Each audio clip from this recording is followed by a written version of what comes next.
Je pense qu'en tuant les riches, on n'arrivera pas à rendre les pauvres plus heureux et la planète plus verte.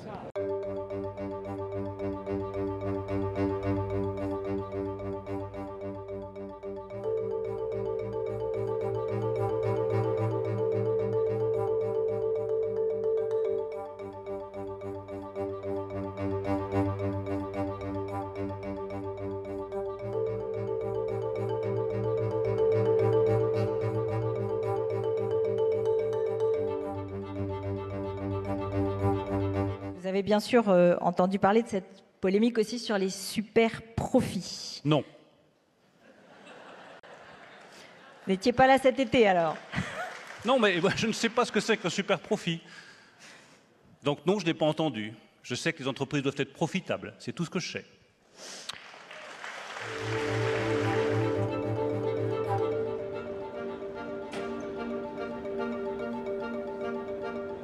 On a tellement besoin de nos grosses entreprises pour tenir la France dans le classement mondial que si on commence à taper sur nos grosses boîtes, on s'en va à la ruine.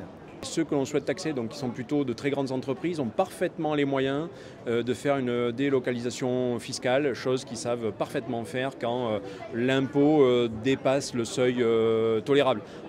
Et même si les gens qui ont ce super argent et ces super profits s'achètent des super piscines et des super jets, ça fait des super emplois. C'est une façon de voir les choses. Je pense qu'en tuant les riches, on n'arrivera pas à rendre les pauvres plus heureux et la planète plus verte.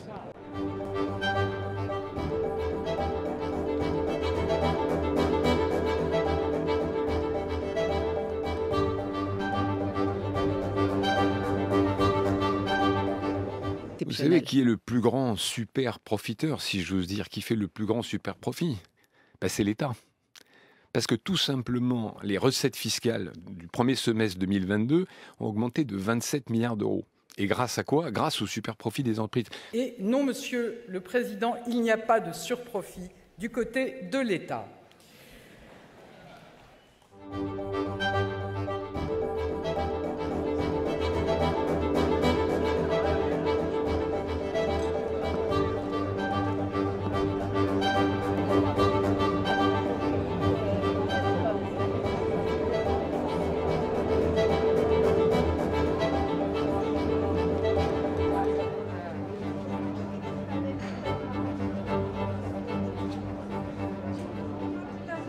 Avec le stock de dette, je pense que la vraie question, c'est plutôt le bon équilibre. Le bon équilibre, il ne passe pas uniquement par des mesures qui sont peut-être symboliques et qui peuvent faire plaisir à une partie d'un courant de pensée, mais qui ne sont pas dans la réalité économique de ce qui est devant nous.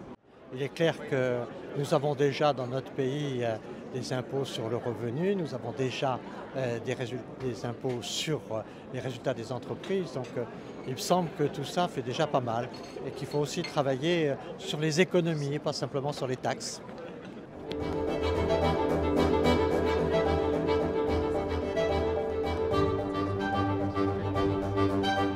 Et la question, c'est pas qu'est-ce qu'on fait maintenant, c'est qu'est-ce qu'on va faire dans la durée. Et autrement dit, la question de qu'est-ce qu'on fait pour ceux qui ont gagné beaucoup d'argent au cours de ces 12 derniers mois, ça n'est pas à la hauteur de la réponse des enjeux qui sont devant nous.